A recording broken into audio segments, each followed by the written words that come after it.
possible one to people who need it most. Alec Atwood.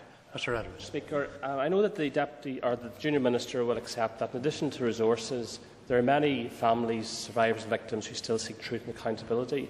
Would the Junior Minister confirm whether he is in favour, in addition to the due process and criminal investigation, if he is in favour of truth and accountability mechanisms that sees those in command and control of state organisations and paramilitary organisations, that those in command and control should be held to account for their actions?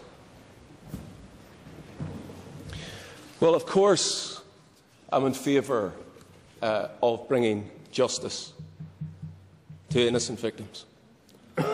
And victims deserve justice, and they've been failed in many cases by the justice system, because 60% of all the death and murder was attributed to Republican terrorists, 30% to loyalist terrorists, and only 10%, which is the matter that the member seems to have focused on to a certain extent in his question, is in deaths relating to the state.